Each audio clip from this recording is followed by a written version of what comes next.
titles. Go. Cougar Life. It wasn't me. Shoot everybody. Free-art.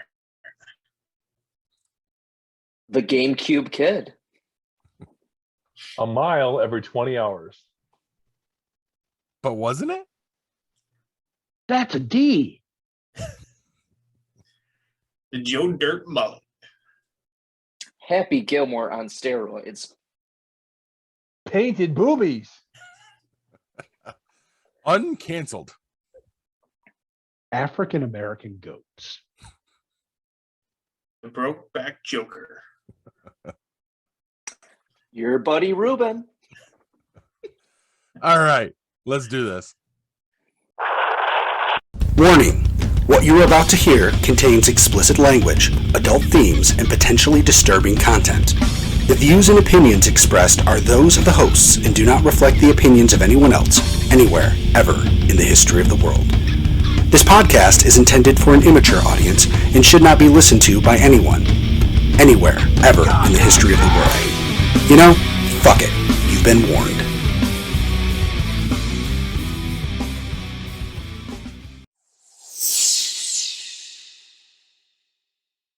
Hello and welcome to this week's edition of Geek Pod. I'm your host, Paul. I'm Hugh. I'm Corbs. I'm Kev. I'm Jack. Guys, what's got you geeked? Well, come on. I mean, what else could have us geeked other than WrestleMania? That Woohoo! was fantastic. For the most part, yes. Yeah, for the most part. Kev's down there like, what the fuck? Are they going to talk about this again? I'll try to keep it short. But, Every year at this time we talk about it. yeah. Well, it's not a wrestling podcast. We don't want to go crazy with it, but Cody Rhodes, holy shit. Fantastic. Maybe the best match of the 2 days. And I could not believe it, but Steve Austin came out and did exactly what I said I thought was possible a few weeks ago and had a very scripted match with someone that protected him. And that was a fantastic cap on his legacy. That was great.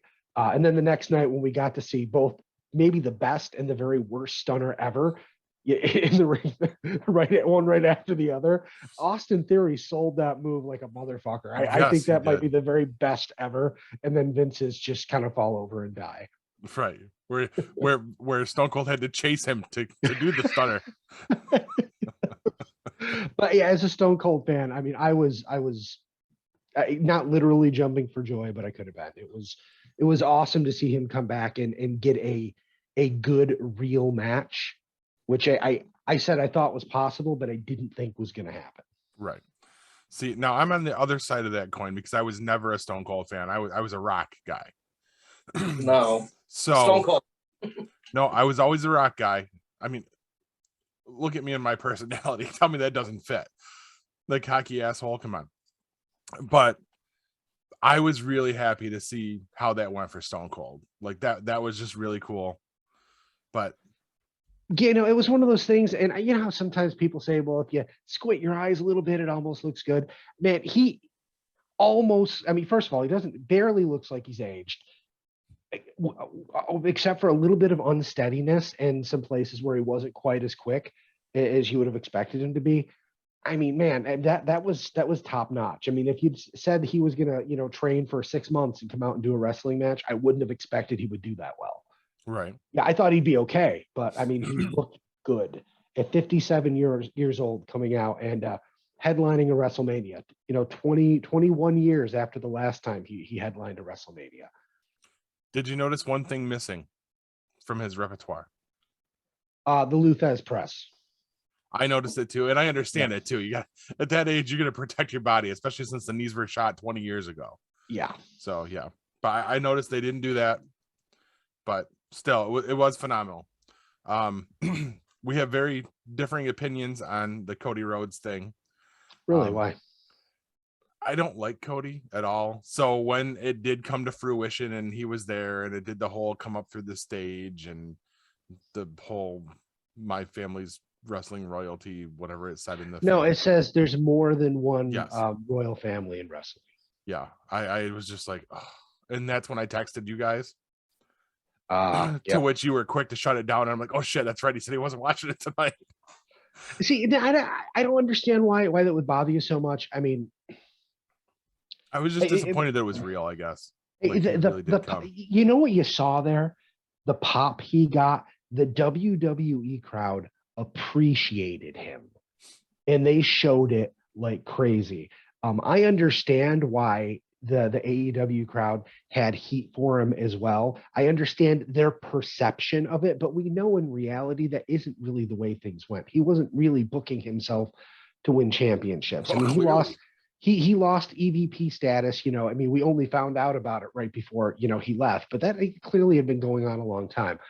The WWE crowd appreciated the fact that he went off and started a company and built himself into a star big enough that for the very first time, I believe, in the history of wrestling, a guy changed companies and came back with the same entrance, the same music, the same outfit, the same everything. He is the character. He owns Cody Rhodes. Mhm. How many wrestlers can say that they actually own everything? Didn't Jeff? No, because they can't use the Hardy Boys. Yeah. But other than that, I mean, he came in with the exact same gimmick and the exact same music. Yeah, but they don't own everything. Yeah. I just that's huge, and to come back the other way, I think the WWE fans are going to appreciate him because maybe I saw one person said that they felt that he went into AEW and tried to be a WWE superstar. And maybe that's right. Maybe it's a little bit different. I think it's going to work better here. And hold on. Sorry. I'll just dub in something there. Don't worry. Nice catch, Hugh. Nice catch. That was very good. But if I were them, what I would do is the right thing happened in the Roman match. And holy crap. I mean, you saw him pop his shoulder back in the socket, right? Yeah. At first, I thought that was a work. Yeah. And then you saw it wasn't. And then with as quick as the end of that match, I was like, holy shit, he was really hurt. Yeah. Yeah. What they need to do is he needs to hold on to that belt until WrestleMania 40. And yes, that's 2 WrestleManias. 2 years. Because they've built up something now that they can't ever build up again. Right. And if you're going to do it right. And I would say, I mean, maybe even Cody in 2 years, enough time to really establish himself. You need somebody younger to actually do that. You can't drop it to Brock. You can't drop it to a part-timer. It needs to be something big. And after seeing the pop he got from the crowd, if he can maintain that, I mean, I'm not sure who else in the company. I mean, maybe Seth Rollins, who's really big enough to end that. Now, my question for you, because I wasn't home for the first 3 quarters of Raw. How was his pop on Raw when Cody came out? It was the same. Just as big? Wasn't it, Jack? It was, yeah, huge. Yeah, just as big. But it's like what you're saying, Hugh. I was never a big Cody Rhodes fan because I thought he was just like his father, Dusty, and then Goldust, his half brother. But like I thought it was just given to him. But now what I saw at WrestleMania, he earned his right. Exactly what you said. He built the AEW logo, and he is building this back up, and he is definitely doing something right. But yes, I agree with you 100%. Yeah, it was. They went nuts. So it wasn't like, okay, we cheer you now and back to Cody sucks. Like AEW was. That's know, what maybe I was wondering is if it was like people were just drunk on WrestleMania, like with a big woohoo, and then if it was going to taper off, but it might still be too soon for that. It might be, but I also think that maybe the WWE crowd is going to appreciate it a lot more. And you know what? Just the fact that he pulled that off, I mean, he that adds to his shine, which he didn't have that until he appeared at WrestleMania. So the fact that he was actually able to do that, come into himself, makes him look even better. Mm-hmm. So that could also change people's perceptions. But yeah, I mean, that was, unless we want to dive any deeper into this. Actually, I have one thing I want to say about that real quick. I want to pick your brains because I've been watching WWE a lot more lately. And yes, it's not the same. It's not the since the Attitude Era. Exactly. No, but in my opinion, the best match was Bianca Belair versus Becky Lynch. The women fighters are flawless. In my opinion, they're the best ever.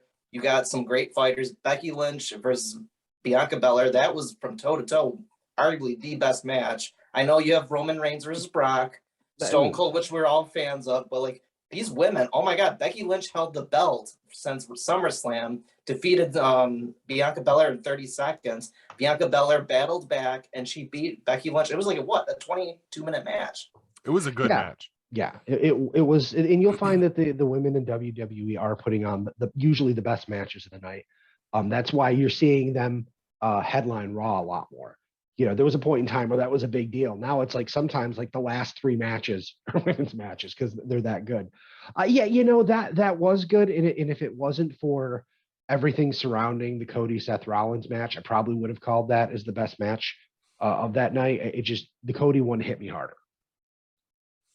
I did especially like Becky Lynch's David Bowie look. That was cool. I was being facetious, but no, I thought it looked good. I was like, what the fuck happened to her? Like, the other thing that has me geeked right now is I put down my $5 pre-order on a Steam Deck tonight. Oh, you were talking about that, yeah. Okay. Yeah, I think I mean, I don't actually have to worry about purchasing it till like October or November because they're that far behind. But I think I'm going to go ahead and do that. Pull the trigger. Very cool. I want to hear what goes on with that when you get it. That's it. I'm done. All right, who's next? All right. Well, it's got me geeked. I haven't told you guys, but tomorrow, yes, I am the oldest one here. I'll be 34 tomorrow. Happy birthday!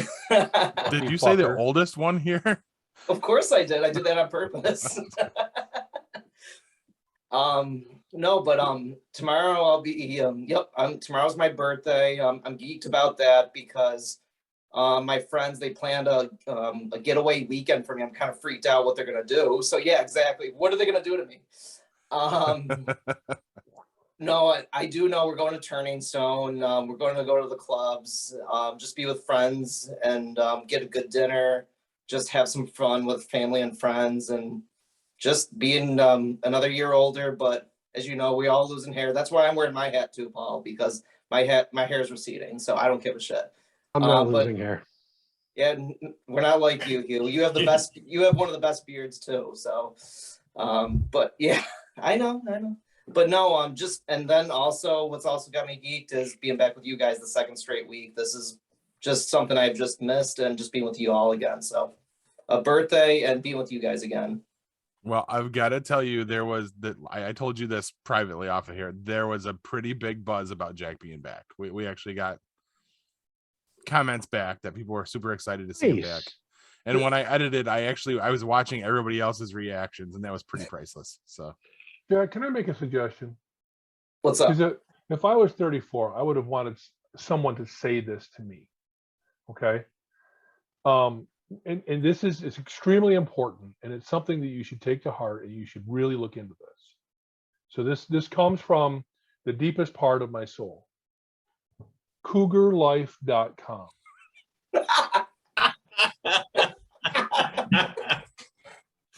Okay.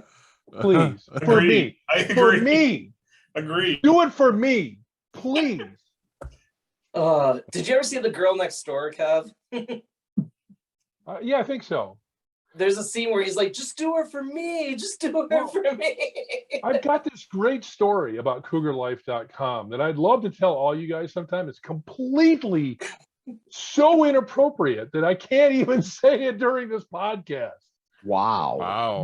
I don't ever want it recorded. So you need to do this for me. Or for us, maybe, because we're all a bunch of old fuckers that are never going to be able to get a chance to do that again. Had I had Cougar Life in my life at your age, wow. I'm not going to lie. This is, like you said, probably for after the podcast, but I was a senior in college. I was 22. I dated a 55-year-old for a couple months, and I don't want to admit that, but yeah, that was I love you. I love you, Jack. I knew I liked you. We all have stories. God. Paul, we got to bring back the WTF file, and I got to tell Kevin about the cell phone story. Oh, God. Do you remember that, Hugh and Corbs? I do remember that. All right, Kevin, after camera, we'll talk about that one. Oh, my God, dude. Corbs, you got something? Are you? got a couple of things. Okay, I'm gonna let you go because I'll save mine for last. Yeah. So for me, it's baseball season starts tomorrow. Opening day got pushed back due to the lockout. So yeah, tomorrow starts the new season of baseball. So looking forward to that. And then it's doubly special for me because, as you guys all know, I am an avid golfer. Summertime I golf every weekend. Starting tomorrow is the Masters, biggest golf tournament of the year. Only golf tournament I watch from the time it's on until the time it's off every day. So starting around 3:00 on tomorrow, I'll have it on the TV. And it should be in the background or whatever, but Saturday and Sunday I will sit and watch, especially Sunday with the final round. I'll sit and watch pretty much the whole tournament on Sunday. So, Huh. Who do you have winning, Corbs? I have a couple of guys I think got a shot. Number one player in the world, Scotty Scheffler. I figure he's gonna have a good round. And then my dark horse pick is a guy called JJ Spann. He won last week's tournament to get in this week. So he came back from like 4 or 5 shots down to win the tournament to get in. So I took him as a dark horse. And then my buddy 3 Iron, Paul knows 3 Iron. He's actually, the one thing that's got me sort of geeked and pissed at the same time, he's actually in Georgia right now at the Masters. His half brother lives down in South Carolina. He just found out that he had a half brother last year. Called him, or they've been talking since beginning of last year or whatever. So the guy came up last year. I met him last year, so we went out and played golf together. So they've stayed in touch and they've become kind of close. So he offered, a friend of his had tickets to the Masters tomorrow. So he was not going to be able to use them, so he gave them to Justin's half brother. So he's like, "You want to come down?" And so Justin flew down, and they're going tomorrow just to see. They got tickets just for Thursday, so he's going to Thursday. And his cousin lives down there, so he's going to go down and see his cousin for a little bit and play some golf, and then be back. And then probably the week. Yes, sir. I have a question. When people go to a tournament like that to watch as the audience, do you buy tickets to a specific hole and they get to sell tickets to every hole, or do you have to walk to each hole? You have to walk around the course. You can once you get in there, you can go wherever you want. It's not just now that course. You guys don't really know the course that well. There's a couple of iconic holes for that course.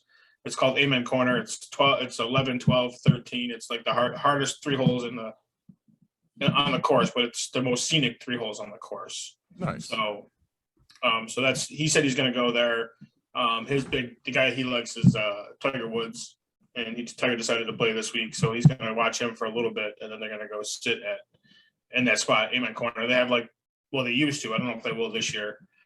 They have like bleachers that you can sit in and watch. So, you all right over there? Did you finally get it out?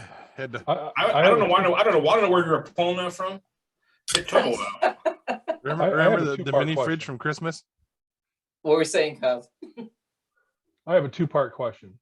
All right. Part number 1: who's your favorite golfer of all time? All time, Greg Norman. Happy Gilmore. Would you shut the fuck up? No. Seriously, I'll fucking Bob Barker your ass. Part 2: what's your favorite golfing movie? Caddyshack. Okay. But you haven't done that yet either. I haven't done Caddyshack. I don't think Good so, but I movie. can't exactly pull it up right now. I mean, Happy Gilmore and Caddyshack is like the ultimate, right? It's like, it's the classic, but Happy Gilmore, come on. Yeah, don't get me wrong. Happy Gilmore is a close second, but I grew up on Caddyshack. Well, so did I. Right. So did I. So, and I still quote that. I'll quote that movie on the golf course. Sure. So, well, what golfer doesn't? Right. I mean, so, but yeah, for me, greatest day of my life. So yeah, if you ask me, like I said, if you ask me that question, I'm going to tell you Caddyshack every time. Love that movie. That movie. I mean, Happy Gilmore's on. I'll watch it, but when Caddyshack is on, I am glued to the TV. Okay. Fair enough. If you ask me what's the worst golfing movie of all time, it's Caddyshack 2. There was a 2? There was That a was 2. bad. That was horrible. I didn't even know that. Yeah. So And Oh, if you thought last week's movie was bad, watch pretty bad. that movie and Caddyshack 2 back to back, and you'll want to put a bullet in your head. I was going to try to Extreme. watch last week's movie, but then I thought about it again, and I'm like, no. please don't. You thought you'd go for a ride instead. I think I probably went and had a beer. With a little bitch cart. Same thing. Corbs, I got a question for you real quick. Yeah. What was it a couple months ago? Did you guys all see this? It was literally, what golf hole was it or tournament was it that you see like there was like a big party, like there was like beer bashes or something like that. Do you remember that? I don't. Oh my god, like there was a golfer, I don't know who it was, you guys would love this. It was just like Happy Gilmore on steroids. People are like shotgunning beers, they're like doing beer cans. It's like a Stone Cold Steve Austin rager. But isn't that most people how they go golfing? No, I think he's talking about like golfers. There was a golfer, like they were like they always scream like get it in the hole, but you guys got to look it up. It was like literally beer cans everywhere. Like they're throwing cans, they're throwing cups on the course. Oh yeah. No, I know what you're talking about. I do remember that. Yeah. Yeah, that was right before Tiger's last accident. Yeah. Yeah. I do remember that now, Jack. I do remember. Yeah, there was. Yeah, I remember that. There was something where they were throwing beer cans and cups, and it wasn't even like it was something like malicious. They were just having a good time, and they started throwing cans on the fucking course, on the It green looked and everything. amazing. Yeah. It looked awesome. Actually, yeah, when you first were talking about that, I thought you were talking about fucking John Daly. I've met that guy before, actually. He's interesting. Yeah, he's definitely a character. I met him. He came. I was probably 16 or 17, and he came and played at Green Lakes. My grandmother and I went and watched him play. That's a big boy, and he hit the ball a long, long way. You think the guys now drive the ball far? I mean, some guys are driving par fours. He was doing that back in the 90s when it wasn't.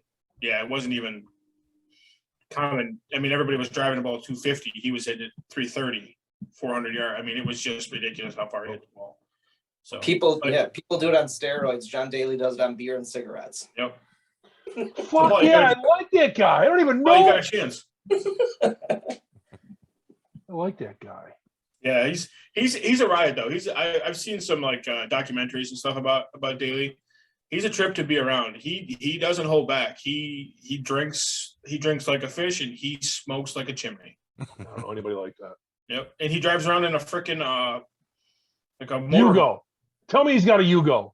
No, he's got a mobile home. He drives around in a freaking Fuck yeah. he drives around. He's got all of his merchandise. He just opens up the side, pulls out a Fucking table. meth mobile. Yeah, and his family rides around with him and all that stuff.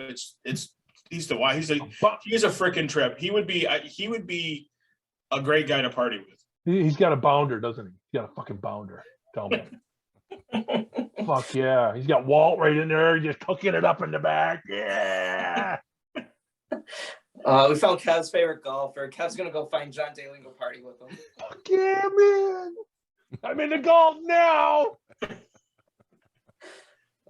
So that's it for me. Just the Masters and the start of baseball season. So All right. So before Paul takes over and doesn't let me add my thing again, I'm going to go Wasn't ahead and me. give you what I got. Whatever. I got two things. One of them I actually wrote in the notes. We got a race coming up. End of April? End of April. We got a race coming up. We have two races. Closed course enduros here in Oswego County. For those of you who don't know, I live in Mexico, and our neighboring village, whatever, is Palermo.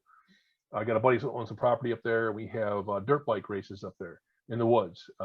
We have had hair scramble races. We've had enduros, and this is a closed course enduro. And Arcadia Barkbusters is putting it on, and we started last weekend working on the course for it.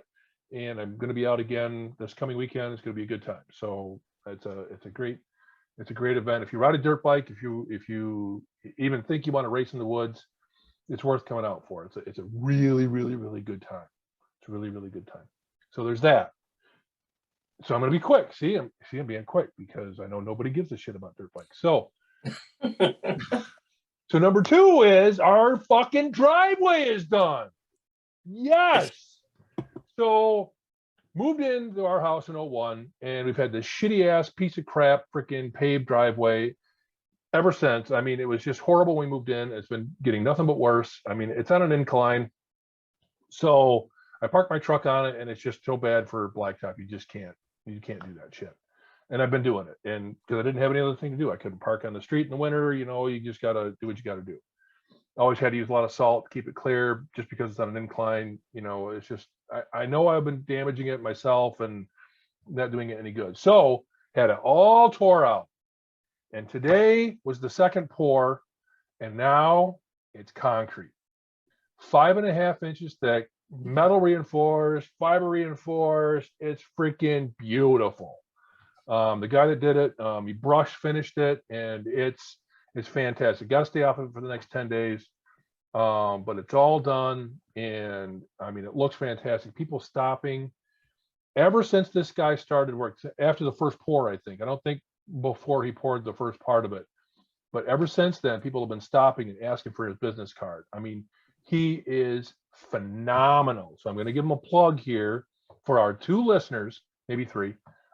Pat's Masonry. He's out of Hastings, New York. Used to work for a bigger company. Great guy, young guy, go-getter, hard worker, had a good crew. They were on the ball. They were here every morning. So far they've really busted ass, and it looks fantastic. He's coming back. He's got a lot of cleanup to do because concrete work is never not messy. So Paul knows exactly what I'm talking about. Just great guy, and very conscientious about his work. He's trying to get his own thing going. There's a lot of pools, sidewalks, stuff like that. I don't know that he's done a lot of commercial work yet. I haven't seen it on his. He's got a Facebook page, Pat's Masonry. So very, very happy with the work that I've had done, considering the fact that I've been trying since last spring to get someone to my house to give me an estimate. He came out, ripped the old shit out, put the new one in, and it's freaking beautiful. I can't even say how good it is. So those are my things. Okay, you said your driveway's on an incline. Does that make it harder for the concrete to settle? It does. So Yeah.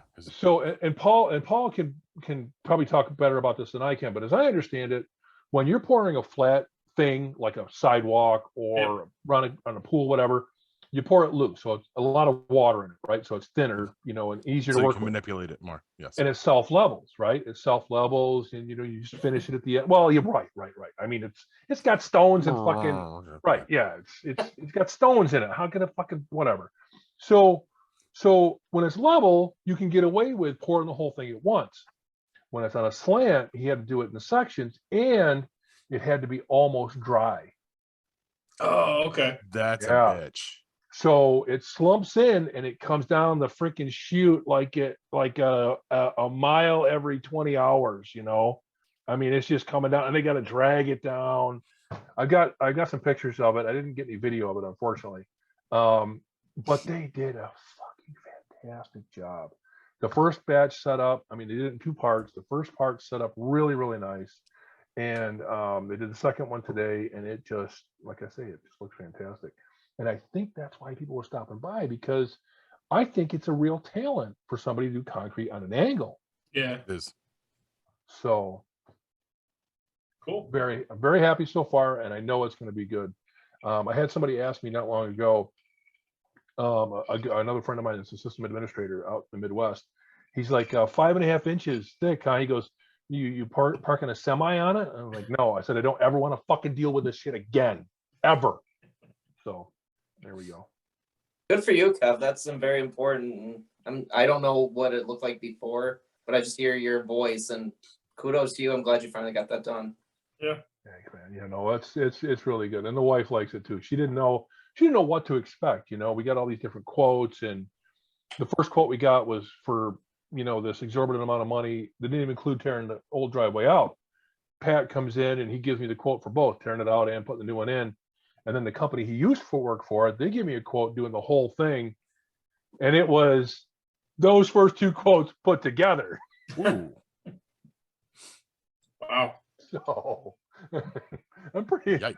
happy. Yeah, So it worked so out nice. the wife's happy, so now I am happy.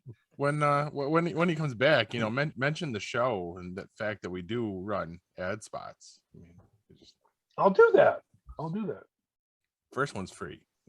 I'll do that. First, It was because I just gave it. Exactly. So I guess that leaves me. Next segment. What? Yeah, moving on. No, mine will be quick too because I'm going to talk about it more in the next segment. No, it won't. So I went out last Saturday. Thought I'd go hang out in front of a store for a few hours. And it did. drove to Jersey? No, not that store. That's funny though. That's this weekend. But I decided to go hang out in front of GameStop for 3 hours in the cold on Saturday, and it was all fucking worth it because now I am, as you guys know, proud owner of a PlayStation 5, which almost made me late tonight because I was playing it right before I looked down at 8:27 and I'm like, oh shit. So tell us the story. How what are they getting them and they advertise it? What Yes. How That's did you exactly know? what happened. How did you know? They there's been rumblings for a couple of weeks. Like they've known it was coming, but it was unofficial. And they've been saying all along April 2nd. Normally they do the drops on Fridays, but they didn't want to say they were doing a drop on April Fool's Day because they were afraid people would be like, oh, what the fuck, So it was jerk should be standing outside the fucking door no matter what. I would have been that jerk. I mean the people wanting a PS5. So yeah, each store got a specific allotment of them. I was at the Clay store. They got 8 of the disc version ones in and 2 digitals. What'd you get? I got the disc because having a PS4 and now they finally made them backwards compatible so I can play my PS4 games on it. I needed a disc one so I could load the games. So I made sure I got there extra early. They opened at 10 o'clock. I got there at 7:08 and I was the second person in line. So what time they open? 10? 10. Yeah. Yep. You bring a chair? I did. A chair and I was Smart bundled man. up. Yep. Umbrella, cooler. No, didn't need an umbrella because there's an overhang at that specific one. Cooler Did would you have did you engage the person in front of you and say, hey, what's going on? Or just keep yourself? You made a new I friend. didn't want to. This dude You knew who it was. You knew him. No. His name's Reuben. I know him very well now. Reuben. And he makes us all look I am like Reuben. fucking the high school quarterback. He was the most socially awkward guy. He was wearing an anime shirt. I'm judging him if that tells you something. What did you say? He had an I Love Anime shirt? He had something anime. I don't remember what it said on it, but it was like a light colored tie-dyed shirt and had I love anime. I could have talked to him. And Did he smell like Cheetos and all that? I didn't get that close, and plus this fucker has been broken so many times that I can't smell anything anyway. Did you tell him you do a podcast? No. No. Okay, because I was gonna say if you brought that up, this guy might be he'd be listening to this right on. now. Paul's just like, no. No, I just wanted to be left alone. He told him he lived in the city. Oh, he told me everything. They drove. I was in talking about you told him. Yeah. No, I didn't. I gave no information to him. He literally was going down the line and asking everybody what their favorite anime was. Oh my god. And things like this, and what's going to be the first game you play, which that one's a little more normal. Everyone's in line to get a video game. What line? There was, by the time it opened, they had already sold out of the PlayStations. Everybody was in line. How many? How many people are in line? There were 10 people in line. Oh, Jesus Christ. So That's not a line. it was. I That's a saw it. speed bump. Well, if they Just By PS5 definition, that is technically a lie. more than don't- 3 Don't support him. Now, you laugh, Kev. He's got a new friend though.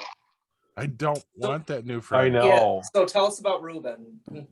Okay, we're running out of time. So When's Reuben coming on the podcast? Reuben will never come on again. But I found out their entire life story. On. Him and his wife There was there for I more thought you meant he support. had a special friend with him. Like, Oh, I don't know. Maybe. I mean, that could be a whole thing, and that's okay these days. That's fine. But yeah, he like I said, he's going through the line and trying to engage everybody, and everyone's just like, "What the fuck is wrong with this guy?" And But he kept getting out of line. You know, it Listen. sounds like he was the happiest motherfucker there. He was. Just seriously. saying. he was, and the whole time I'm like, That says more about you than it does about him. Seriously. clearly, You got there I mean, at 7. Reuben probably got there at midnight. he left Casanova at 5 a.m. Damn. which means they sat in their car from like 6 something until I showed up. Dude's motivated. Yes. Motivated ain't the word, because I can think of about 9 places between there, Casanova and Clay to stop. But yeah, that's what's got me geeked. I'm super psyched. I finally got my PS5, got it all hooked up yesterday. It literally sat in my living room until yesterday. And I kept staring at it like, God, I don't have time. And so I finally got it all hooked up. It's all rolling and everything's loaded up. Now Apparently- I know why I don't hear from you during the day. It's working. Moon Knight. Working on your PlayStation. Now that's done. I messaged you today. I gave you the heads up on Mayfeld.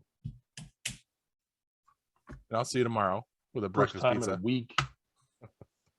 I feel like we're gonna be late though now every Wednesday. Probably like, oh shit, 8:29 or 8:31. Like shit. You're in tomorrow? What? You know we're leaving early, right? No. Yeah, 3 o'clock. They're kicking us We're out. all about to leave in less than Oh. a minute. Good call on that. But So anyway, guys, what you playing? Okay. All right. Who's going first? who has to go? Jesus Christ. All right, fine. All right, fine. I'll go. All right. What are we doing? What? All right. What are you gaming, Kev? I'll ask you first. What are you gaming? Me? Yeah, he's Yes. looking right on the spot. I never go first. He never I'm gets playing- Is I'm He playing the never game that Hugh told me to play. Okay. All right. No. I'll just say this. I finished the game because that's what I do. I got to run through the ones and just finish it. Finish the main storyline just to see how it is. And I'm going to tell you right now, Far Cry, according to reviews I've read, it's really one of the better single player story based kind of games. It holds up. I mean, I had a good time. I enjoyed the story. I enjoyed the whole thing. Had to go rescue my friends. I had to build up my ability. I had to make out with the garden goddess. I mean, that part of it was really fucking awesome. I got to tell you right now. Oh, we played a game like that. Was you what? We played a game like that just a little while last year. Whew. I mean, it held up. It was really fun time, and I had a What's really more good often time. than the other, by the way. So I started over. I started over on a much harder level. So now I'm going to try to do things a little differently, a little bit more clandestine, a little bit less, raise the alarms and just shoot everybody that comes at me. Just have a little more fun with it. So I'm having a good time. So that's where I'm at. In case what you don't know, Jack, is that I will not spend the money on a modern game system. I will not buy a console, and I will not build a gaming computer because I will spend way too much time on it. So I have stuff that's like almost as old as you are, and I'm okay with that. No, I love it. No, as you know, You're talking you- to the GameCube kid over here. Like, I love that. so yes, Paul knows. As you guys know, I jailbroke a GameCube, and this week I'm going back, and Corbs, shout out to you. I'm playing some NFL Street Volume 2. Hey, So, So I was so excited. But I was like, how did I beat this when I was a kid? But actually I beat that this week. I'm pretty proud of it. I skipped 3 dates, which I'm not proud of that. But it's called Own the City. So you play pickup games and then you draft players from each team and you win. And it's actually kind of cool, like after you win the whole thing, because like you're of course you're gonna play quarterback. You're not gonna play running back. You're not gonna play wide receiver. So you're just trying to play this, and then you get the best players of each. And then when you finish the game, you actually get to import your guy into the current year's Madden, which is really cool. Cool. It was really cool, yeah. So like it was Madden 2006. So like my guy was so cool. He had muscles, he had tattoos, he looked awesome. But then when he got imported into Madden, as you know, Madden is now really realistic. But back in the day, 06, tell me if I'm wrong, it was McNabb on the cover. And my guy went 7th overall. I'm like, this is cool. This is cool. He's going to be 7th overall. But as soon as he gets drafted, he looks like Rocky Balboa. His face looks like this. He's got the Joe Dirt mullet. And I was like, what the hell? This is my guy, because he looked really cool. He looked like this kind of gangster, kind of street football player. But then he looked like Rocky Balboa meets Joe Dirt's evil cousin. It's like, this is not what Jack Corbett looked like. So it was kind of wasn't it? Maybe, yeah. So it was like yes, but no. But I'm happy I beat the game. But to answer your question, Kev, like I don't have a gaming computer either, but I have a jailbroke GameCube, and I'm proud of it. And I have all sorts of cool gadgets. So I'm with you. He's like Batman. Cool. I like it. Of course. We'll have to talk about my arcade setup, Jack. You don't know about that, but behind me I have a whole full That's a D. size. What were you saying, Hugh? I have a full size arcade stick, one of those like double arcade sticks, like fighting sticks, and I built a little arcade thing. So cool. it's pretty cool. Out of a Raspberry Pi, I think you get a kick out of it. Nice. Oh yeah, I jailbroke a Raspberry Pi a couple years ago. I have NES, all that stuff. Do you need to jailbreak a Raspberry Pi? It's like Well, no. already a felon. You just like put your stolen goods on it. There's no breaking involved. That's true. That's true. You're right. Good point. I thought you ate a Raspberry Pi, but that's just me. I PI. look like I ate a Raspberry Pi. Can we get some can- Raspberry? Several million of them. There are some places in Syracuse you can pay for a Raspberry Pi. Go ahead. Wow.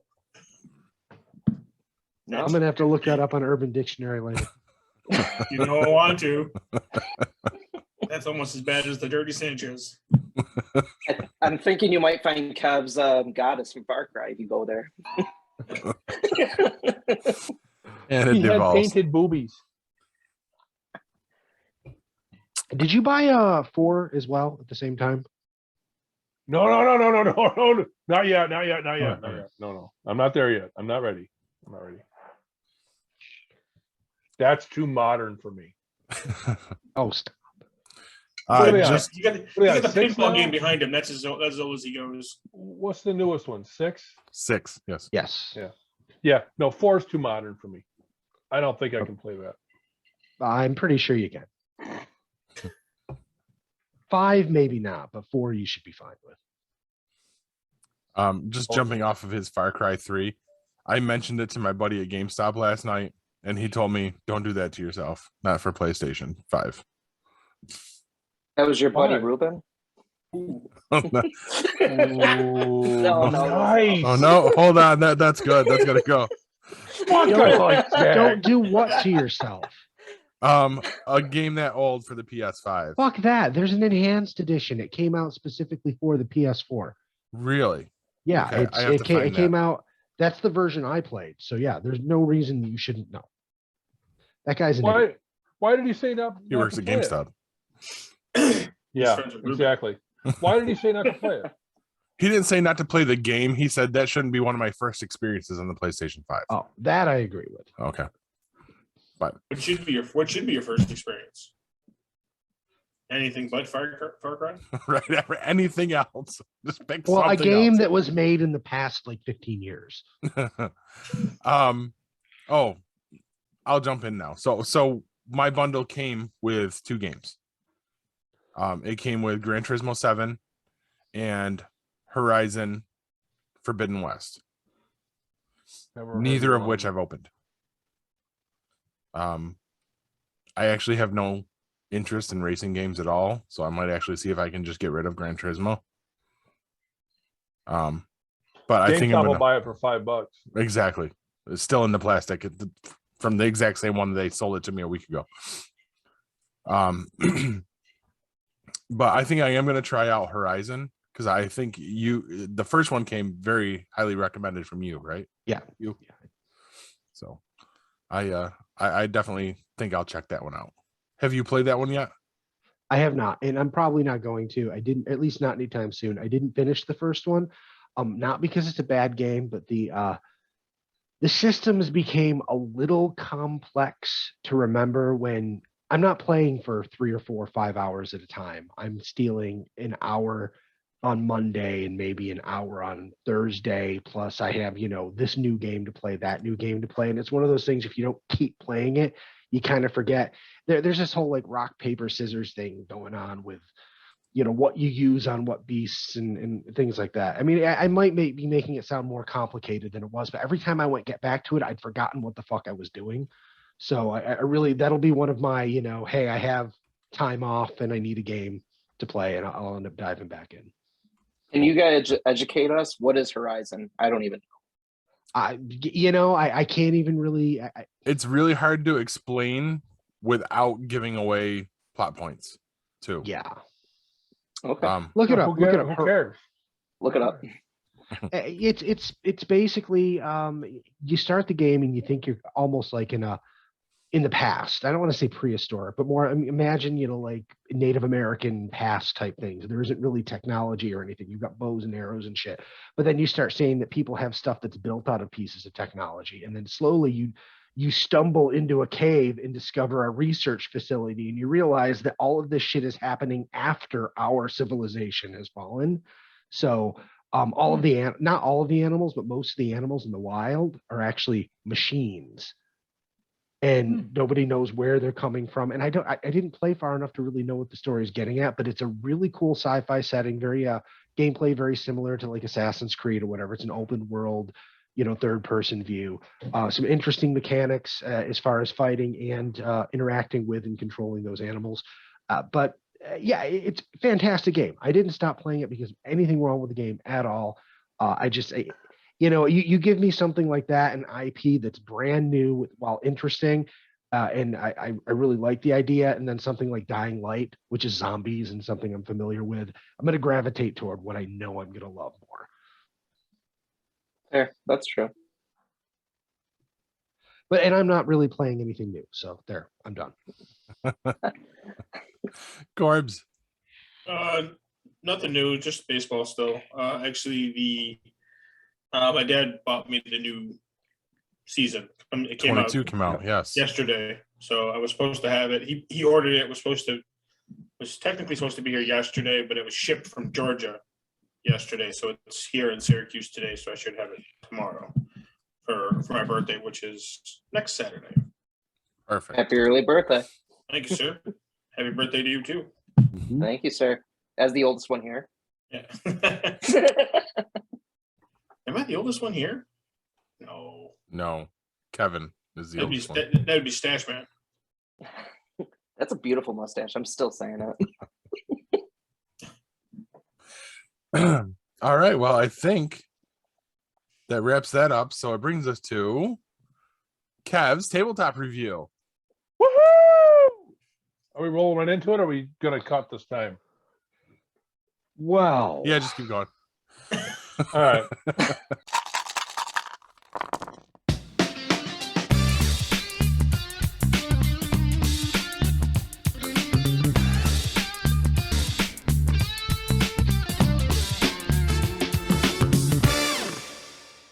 Okay, so here's the deal. So tonight is kind of an update, but kind of a pretty cool this is what's coming up kind of thing.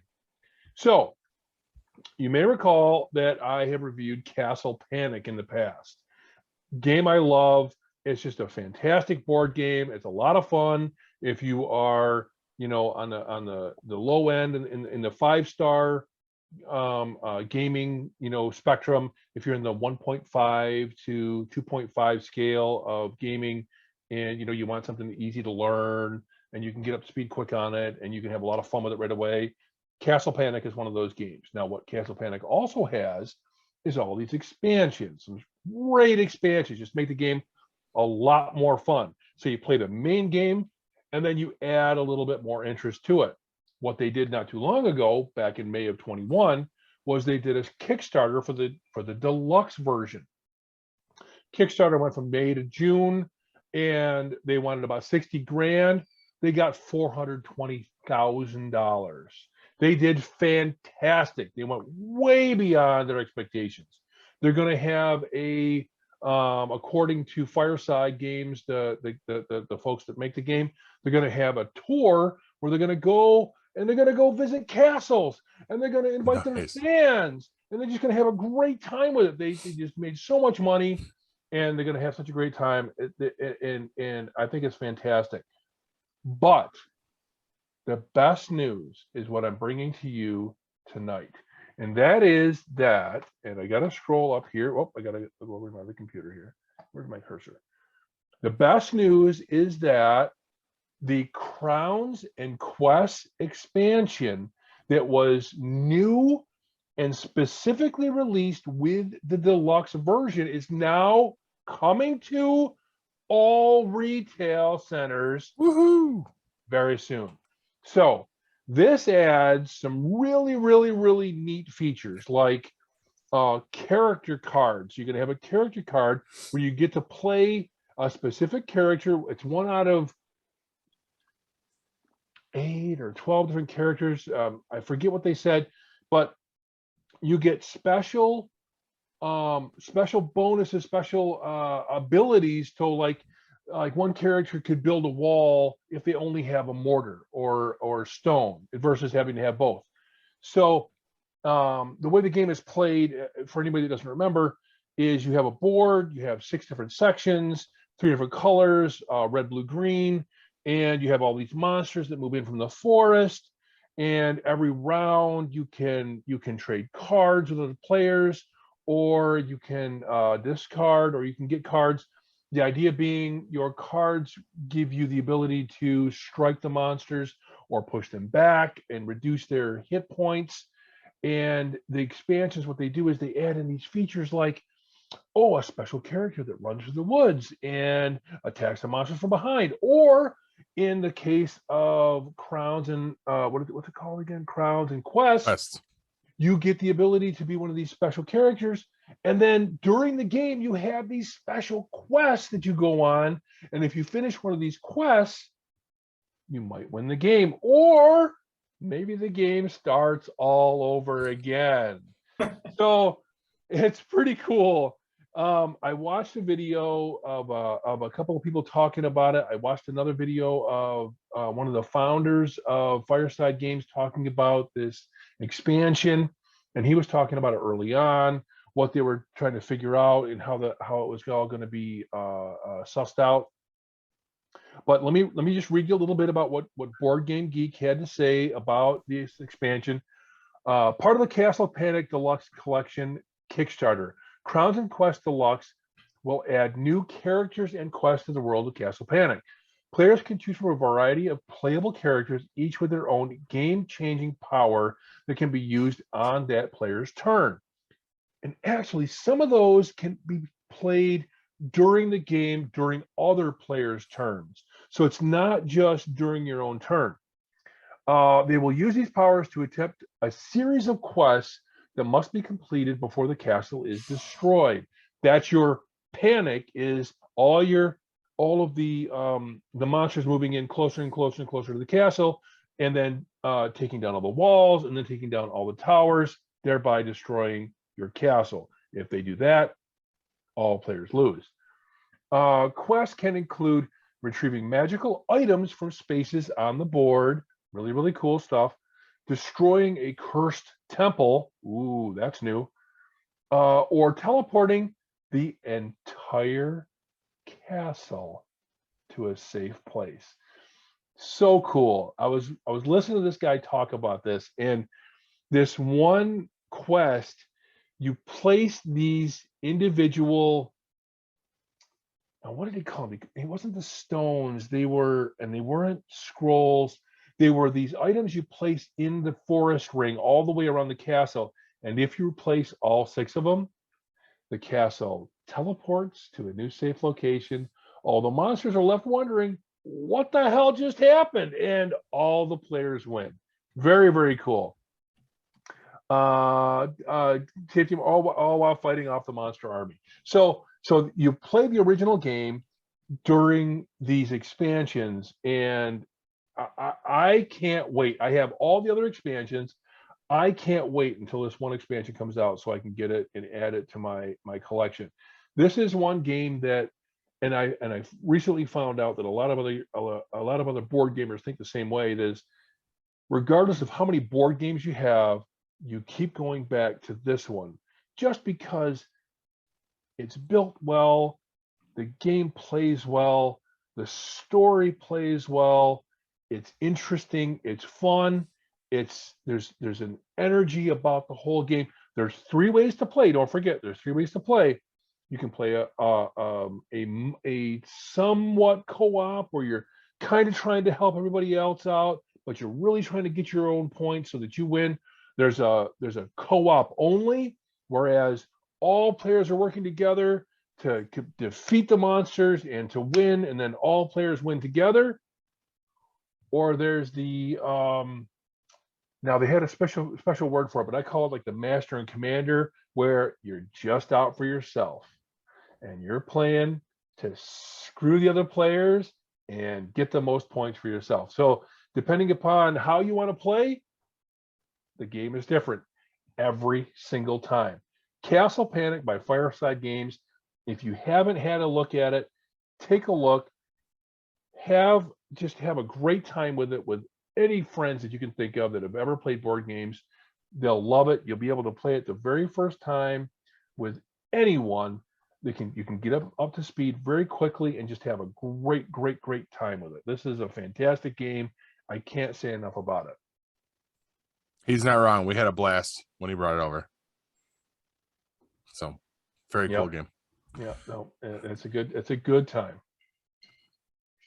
And it's also a good time to throw it to break. So, guys, check out our commercials. Stick with us. Probably a little less racy than the commercials last week. And we'll be back with the news. Stick with us.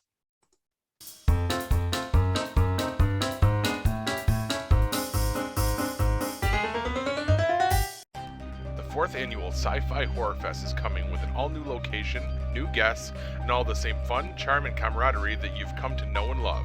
SciFi Horror Fest has a new home for 2022 at the Vernon Downs Casino and Hotel in Vernon, New York. SciFi Horror Fest will be held on August 26th and 27th. SciFi Horror Fest is a family-friendly event featuring fun activities, vendors, and a media area with an eclectic group of podcast personalities. Exciting celebrity guest appearances will be announced soon. For more information and to purchase tickets, go to www.sci-fi-horrorfest.com. SciFi Horror Fest is currently looking for volunteers. This is your chance to be a part of the fun. Please note, details of the event are subject to change due to any lasting issues due to COVID-19.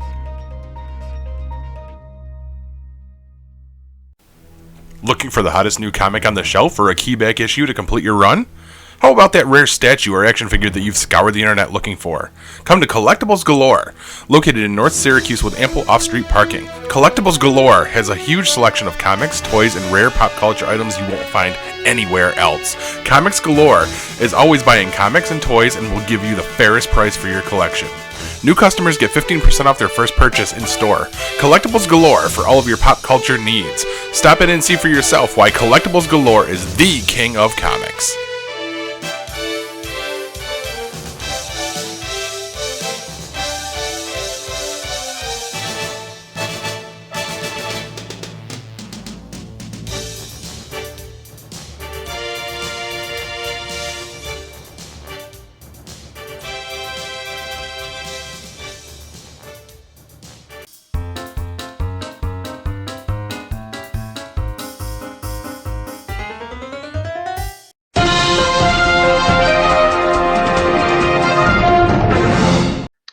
Now, before you make the stunning realization that sheep are just goats with afros, and your wife corrects you and says they are African American goats, here's the news. First up, the award for Best Public Display of Self-Love goes to...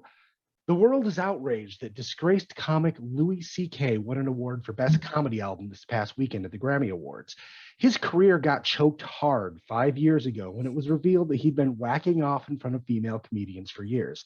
Since then, CK has been financing his own specials and albums and starting from the bottom again. Now, full disclosure, I barely know who this guy is, other than he looks like Jason Voorhees and the guy from Saw had a baby. And while I can understand how the women he hurt might be upset by, him winning this award, doesn't this just show that the system works? He did this without the support of big studios or streaming platforms. He had to work his ass off to get back there. Until we redefine canceling as actually straight up murdering someone, we have to accept the fact that some folks will make the long journey back, hopefully learning some lessons and earning some growth in the process. The guy admitted he did it right out of the gate, apologized, and took the punishment. Then he began the long process of rebuilding his career. I guess I don't understand why we don't collectively know and accept this will happen in some cases. It doesn't mean he was uncanceled or it didn't work. People get out of jail and try to start over every day. We don't get pissed off when a former convict starts a youth center or a gym or a barber shop. In my opinion, meaning the opinion of someone who doesn't give two shits about Louis C.K., if he made it back and won a Grammy, then his talent must outshine his flaws. Or maybe he just blew the Grammy people. What do I know? However, I have a postscript to this story as it led to something interesting. Not really knowing what this guy was all about, after writing this bit, I went and purchased his last two specials from his website, the one that won the Grammy and the more recent one. And I have to say, it was pretty funny. So the Grammy outrage caused me to seek out this content to see if it was actually worth an award, and it resulted in a sale for the offensive party. Not sure if that's what y'all were trying to make happen, but good job if it was. I can't be the only one. Way to go, Righteous Fury. Next up, it rains all the time down here. Wow. It titles 2 weeks in a row. You never thought that would happen. The Hollywood Reporter has broken the story that Pennywise actor Bill Skarsgard has the leading role in the upcoming Crow reboot. Unlike the recent failed attempts to give the Crow flight, this one looks like it's actually going to happen. The $50 million budget has been approved, and it's already in pre-production for the start date of June. Now, I can see his creepy face in that makeup already. Although it's going to be a monumental challenge to top the original, just no real guns on set, okay? And don't hire Alec Baldwin as the bad guy, please. That's tempting too much fate. And finally, my brother's slapper. Chris Rock's brother came out this week and said, wait, who gives a fuck what Chris Rock's brother thinks? Never mind. And that's the news, kids. And now I want to tell you that I went to Possibilities in downtown Syracuse last week for the second time ever and tried their spicy tomato oil sauce, and it is freaking delicious. What wasn't amazing was the three seemingly out-of-it homeless people who tried to walk directly through me on the walk from where we parked to the restaurant. They seemed completely out of it, kind of like President Biden looking for someone to talk to after Tuesday's press conference with former President Obama. Made me wonder, is Syracuse becoming a shithole? Was it already? It already smells like a hot dog fart, so we must be pretty close by now. Paul? Blah, blah, blah. Something I made up. Back to you, Jack.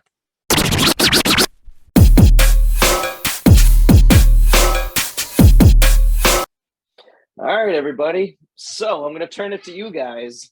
So every week you're going to have a new question. So today's question is the entertainment industry. Yes, we're a week behind, and it is an Oscars question. So it's these two actors played two iconic roles. So it's 4 actors total. So 2 actors played 2 iconic roles. Can you name those actors that played those and it's the same iconic role. So these 2 set of actors played, so like one set of actors, 2 played 1 iconic role, and then the second set is 2 more actors played 1 iconic role. So 4 total actors, 1 iconic role for both sets. Can you name that? Nope. Are these people that won awards at the Oscars last week? Nope. Oh, this is okay. Oscar. It's Oscars history. So like, I'll give you one if you want. Well, I think I have one. It would be go ahead. Jack Nicholson and Heath Ledger both playing the Joker. The Joker is one, but Jack Nicholson did not win an Oscar for the Joker. Oh. Isn't it Joaquin? And yes, and Heath Ledger. they both won for the Joker. That is correct. That is one of them. Now, can you name the other set of 2 actors played the iconic role? That's correct for the first one. Bro, I don't. Very know. good, guys. Very good. I don't know what that is. I definitely don't know. The hint is the sequel was better than the first. Boy, that doesn't happen often.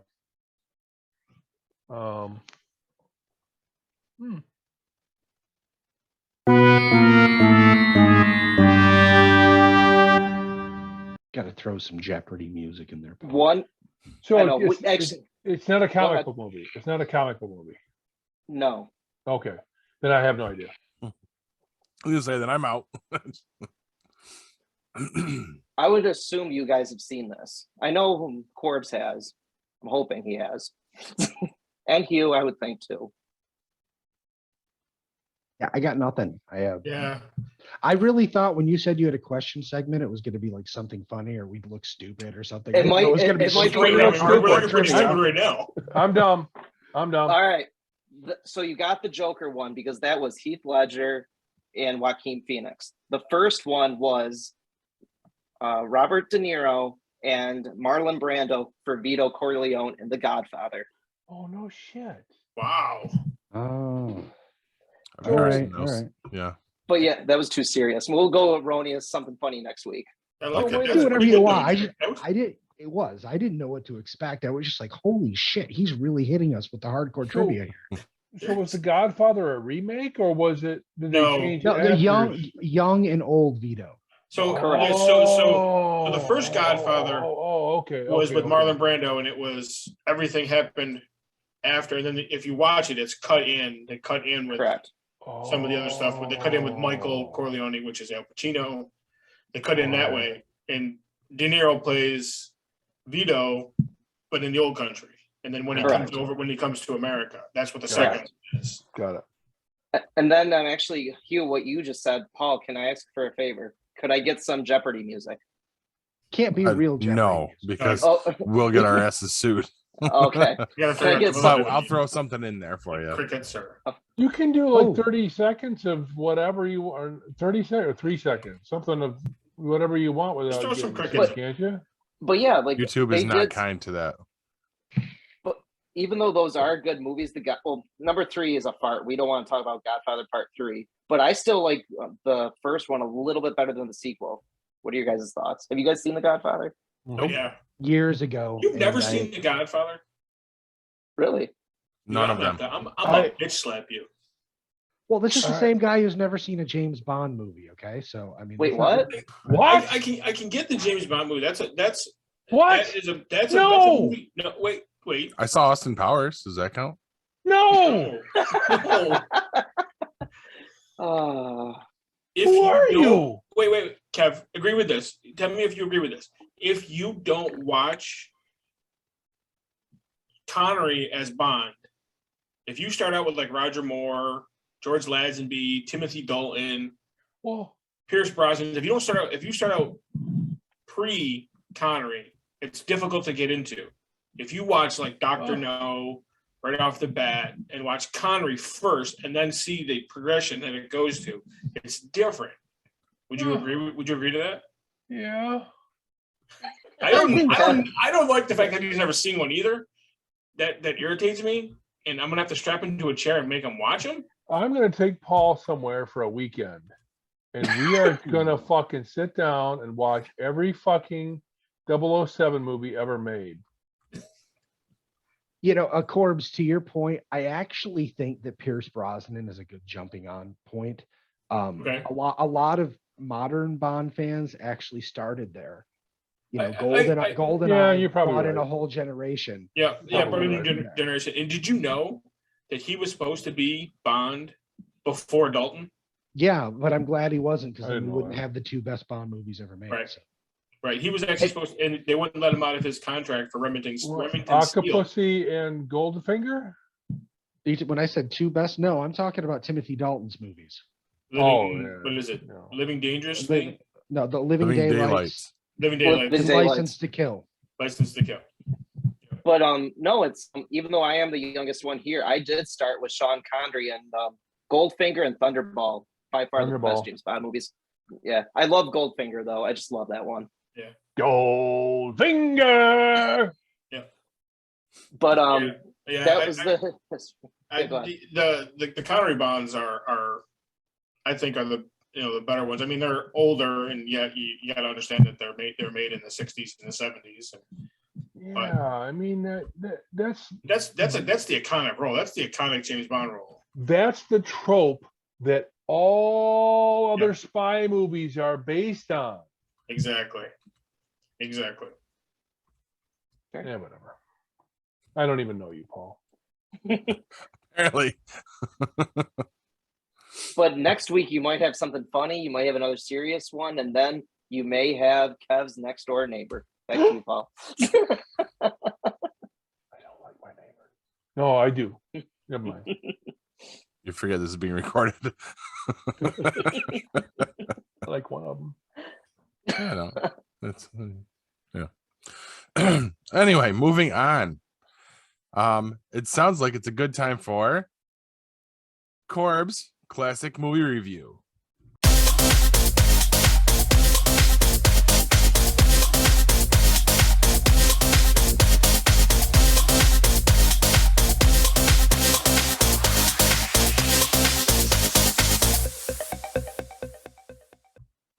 Constitutes a classic. It's a classic to me, but I don't know. I've noticed these are progressing to more in the more recent. Yeah. I can't believe that I've never done Caddyshack though. I'll have to double check.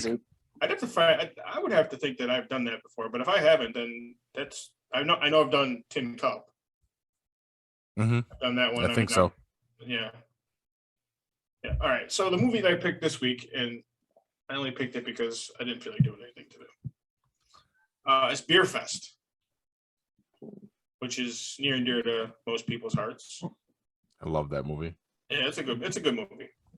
I don't remember when it came out. So, all right. So here's the thing: after the death of their grandma, Johann von Wolfhusen, the brothers Jan and 2006, by the way. Huh? 2006, by the way. Sorry. The brothers Jan and Todd Wolfhausen traveled to Munich to fulfill their family tradition of spreading the ashes of Johann during Oktoberfest. Their contact brings them to a secret beer competition, the Beerfest, where they offend Baron Wolfgang von Wolfhausen and the German branch of their family that accused their great-grandmother of being a prostitute and their grandfather of stealing the old recipe of the best beer in Germany. Jan and Todd returned to the U.S. humiliated and decided to organize a beer team to dispute the next Beerfest. They joined Landfill, Barry, and Fink and trained long the year to participate in the competition. When they find the lost recipe hidden in a dummy, they feel that their German relatives told the truth, but the team is ready for the tough dispute. I remember the fact when they found the recipe in the dummy's head. Yes. I mean, it's a funny movie. I mean, I don't know if you've never seen it. I've never seen this. You haven't seen Oh my Beerfest? God. I don't know. That one what's wrong with screams me. What's Kevin. wrong with me? Seriously, when you take Paul to wherever you're taking him in the woods and strap him to a chair to watch Bonds, I'm going to strap you in a chair and you're going to watch Beerfest right alongside of him. So y'all are going to go to the woods and strap each other down and watch movies? I didn't agree to any of That this. sounds like an Just interesting. doesn't matter. weekend. I think some people might bring a call that a banjo, too. retreat. I'm going to bring a banjo. You're going to want to fucking retreat from this. And then actually, you know who else is going to be in the woods? You know that, right? Your new friend Reuben.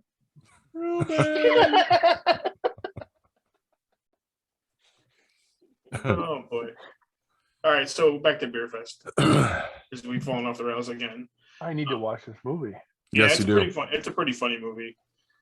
Just the whole Look at all the boobs. a lot of boobs. Just look at all the boobs. I was just looking at that picture of the IMDb. those would be the last words that you want to say right before you die. Right there, you're good. Corbs, can we just admit though that you had your classic movie review and you're like, oh, should have 90 minutes. I'm gonna watch Beerfest, which is not a bad thing. Actually, to be honest with you, when I told Paul that Eddie was going to do Beerfest tonight, I realized right after that I hadn't watched Moon Knight, so I needed to watch that. So, So you're winging it? Is that what you're telling yeah, us? pretty much. You know what though? Because it was Moon Knight, I'll allow it. So I mean, it's a funny movie. I won't sit and watch it the whole way through when it's on, but I do turn it on when it comes on. I'm like, oh, Beerfest is on. I got to start watching it. Watch a little bit here and there and whatnot. Some of the gags in it are pretty funny. Some of the gags in it are pretty funny, but would definitely not translate to now. No, that's another one that would be a little cringy today. Yeah, this one wouldn't get made in this day and age. It would be Which is too bad because I loved Broken Lizard. That they did some cool shit. Yeah, I did not see Club Dread. I saw bits and pieces of it. It was okay. And I still haven't seen Super Troopers 2. Now that I think about it. You're not missing much. Yeah, that one wasn't as good as the first one. So. That makes me sad. Because those are. Oh my God, Willie Nelson is in this. He's at the For end. a minute. Yeah. I want to see that movie made. Yeah. I'm surprised it never got made. The end stinger for that, because this was before after credit scenes were a thing. This one had one. And it basically sets up Weed Fest, I believe. Pot Fest, maybe. Yeah. So. Hey Kev, did you ever see like the movie Road Trip or anything like that? Oh yeah, Road Trip. I have. God, I would hope so. Yeah, Road Trip. My favorite one is Euro Trip. So oh my like God, that movie's so good. Because great soundtrack. Pleasure. Oh yeah, I've done karaoke and Scotty Doesn't Know is my go-to for sure. Okay, we'll stop right there because does this make me an awful parent or a great parent that my kids know all the words to Scotty Doesn't Know? Makes you a great parent, gold star. Makes you a good parent, yeah. Sorry, Jack, continue. Oh no, my God. but Kev, if you've seen those movies, you'll definitely like Beerfest. Yeah, it's fun. Watching Beerfest. The Balls fest. of Fury too. Yeah, go. Oh, you know what? Never mind. If Kev hasn't seen it, I don't want to give him some more of the finer points. Yeah. You know what I'm talking about? Landfill. Okay. Moving on. What's Roger Ebert have to say? Nothing, because this was the same year he died. That doesn't excuse him, right? It shouldn't. Isn't there a Robert Ebert ghost review? There's somebody that keeps doing them, but they didn't do one for this movie. It was probably too lowbrow for them, so I had to go to our next best option, and that's the New York Times. And this was by Jeannette Catsoulis. I think she was in that movie. She might have been. And it's a short one. You'll be happy with that. Mm-hmm. Title is Guzzling Brew to Protect the Family Name. This was from August 25th, 2006. And she says, in Beerfest, a gaseous celebration of binge drinking and family honor, sounds like every party I've had, the five comedians known collectively as Broken Lizard have created a frat house staple for the ages. The plot, an insanitary blend of hops, ram urine, and human remains, follows the Wolfhouse brothers, Eric Stolkhausen and Paul Soder, to Oktoberfest, where they stumble into an underground beer guzzling contest and abject humiliation at the hands of their German cousins. To defend the family name, the brothers return a year later with their dream team, a beer games champ and erstwhile male prostitute played by Jay. Oh, fuck. Hey, don't even try. Yeah, the Indian dude, who is also the director. A hollow-legged chugging machine played by Kevin Heffernan, and a lab technician played by Steve Lemmy, whose specialty is collecting frog ejaculate. I forgot about that. A decidedly unscientific process that the movie's target audience will enjoy almost as much as the frogs do.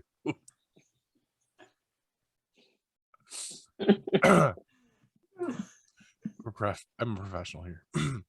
As the team faces off against belligerent British sailors, aggressive Aussies, and a pair of Teutonic bingers known as Hamacher and Schlemmer, the movie, like its characters, becomes increasingly incoherent.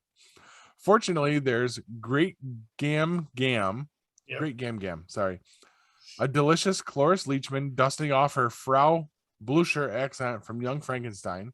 Yes. The brothers' steely great grandmother with the nefarious past. I always sleep better when I have some sausage in me. She confides lasciviously, stroking a Frankfurter. It's the classiest moment in the movie. And that's the end of the review. Thank God. That one was killing you, man. Oh my God. I gotta find Jeannette. She's funny. I like her. I gotta admit that you mentioned Gam Gam with the sausage and her slapping it and stroking it. I was like, oh my God. We forgot though. What do you give this movie, Corbs? Oh, I don't know, like 2 stars. It's not. That's about right. A theatrical masterpiece. It's not a wonder by any stretch. Yeah. No. But yeah, a lot of fun. Kev, I can't believe you haven't seen it. You got to check this one out. Yeah, for sure. So. I think he's watching it now. Right, yeah. He may be. He's watching some. I was looking up reviews. He's watching trailers. Sure they're not good. He's trying to see more boobs. I've been trying to watch Moon Knight. I haven't caught up on that yet. Oh. Don't worry about it. Well, yeah, I think it's time to throw it to break, and we'll bring it back and wrap this stuff up. What do you say? Sounds like a plan. All right, stick with us, guys.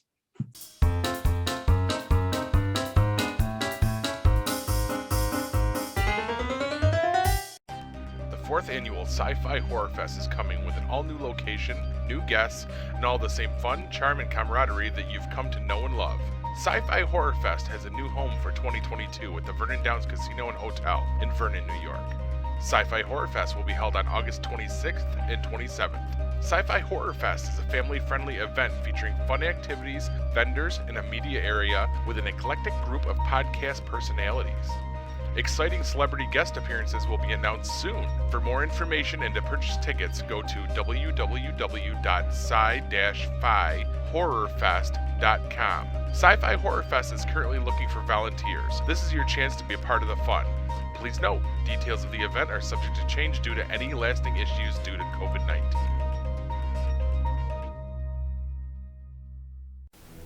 Looking for the hottest new comic on the shelf or a keyback issue to complete your run?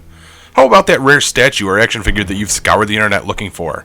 Come to Collectibles Galore, located in North Syracuse with ample off-street parking. Collectibles Galore has a huge selection of comics, toys, and rare pop culture items you won't find anywhere else. Comics Galore is always buying comics and toys and will give you the fairest price for your collection. New customers get 15% off their first purchase in store. Collectibles Galore for all of your pop culture needs. Stop in and see for yourself why Collectibles Galore is the king of comics.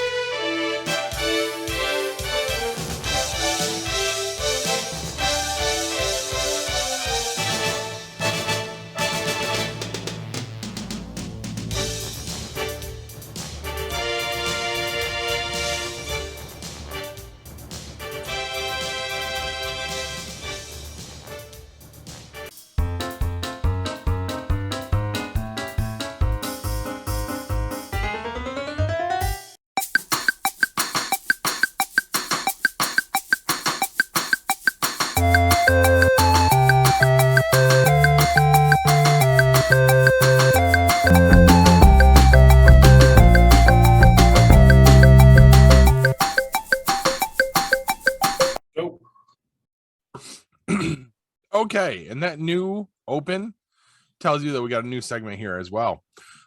Guys, for our weekly topic, this was actually something that was addressed from Laura, and Hugh, you actually touched upon it in your news segment. So, movie reboots. If it's a special movie, how do you feel about them? For example, The Crow. With all the extenuating circumstances, it was a very good movie.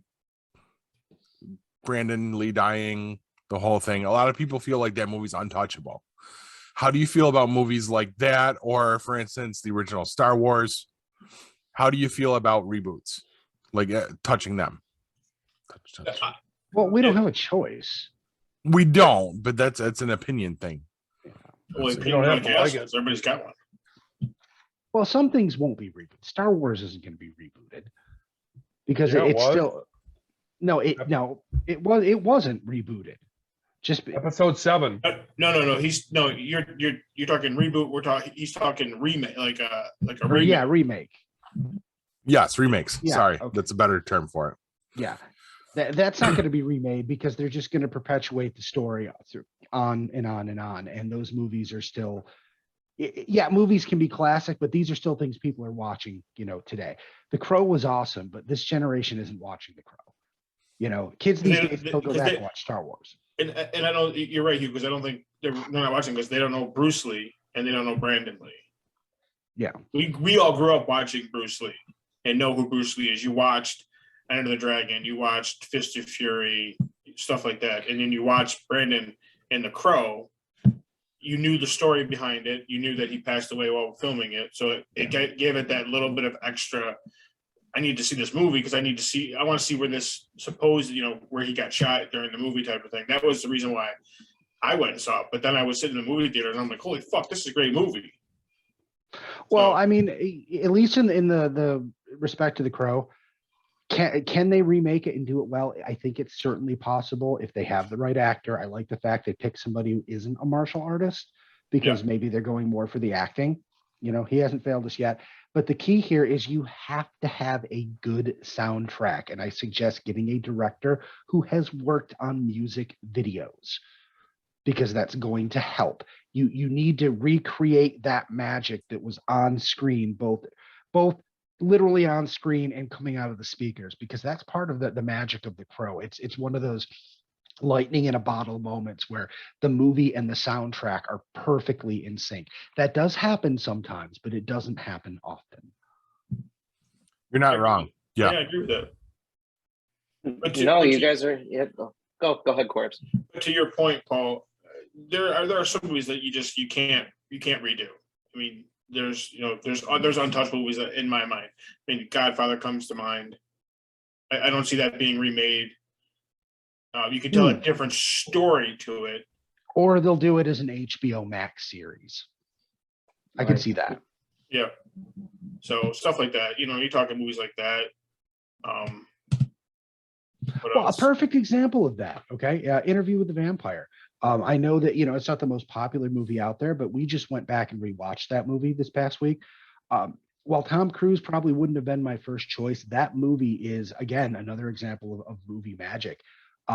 It was perfect in its time. It really captured the spirit of the book, and the performances were incredible. I can't imagine somebody improving on that. So AMC smartly is doing it as a TV series because that's really the only way you can make it different enough that it can be seen as better and stand alone. Right. Without tarnishing the legacy. Yes. Right. Correct. And like what you guys are saying, it hits everything on the head right there. You need to have the great director. Like you need to have a solid script with it too. So with this actor that's playing the actor that's Pennywise is playing the new person for The Crow, because as we saw that when we're like, yes, I know I'm younger, but I saw that when I was actually only 6 years old, believe it or not, with my brother. I shouldn't have watched that, but it's just very artsy. The soundtrack, like what he was hitting on, it's very well done. But you're not going to get like Michael Bay doing a movie with like I don't know, like I'm trying to think of like an actor off the top of my head, like Daniel Day-Lewis, for example.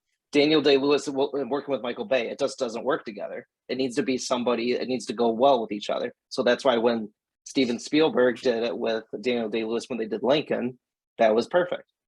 So it needs to make sure it hits all on all the feels for that. Are there any particular movies that you had in mind when you brought this up, Paul? Definitely The Crow, because that was the topic of discussion with Laura. She is freaking out over this. She thinks it needs to be killed with fire. It should never be touched. Well, I mean, but was she fine with it when it was Jason Momoa who was going No, to play the Crow? that's also Okay. what she said. All right. She said, because that's what I said about Momoa, and she quote said, "I don't find Jason Momoa attractive." All right. Well, that's Well, good. don't- She's consistent yeah. there. And go ahead. Ah, Okay. Here's the thing. Nothing is sacred in Hollywood. I We're gonna find remake Jason nothing. Momoa attractive. I'm just You saying. would. He's my twin, by the way. Anyway, of course they're going to remake The Crow, because it was a big hit, and it's not considered, I don't want to say Hollywood royalty. It's not one of those untouchable films. So, I mean, it was bound to be redone. And there's lots of other ones that we like that are going to get that treatment. Well, a good example, The Evil Dead. They did a remake, Yes. even though it turned out to kind of be a sequel. That was a great fucking movie, totally different from the first movie.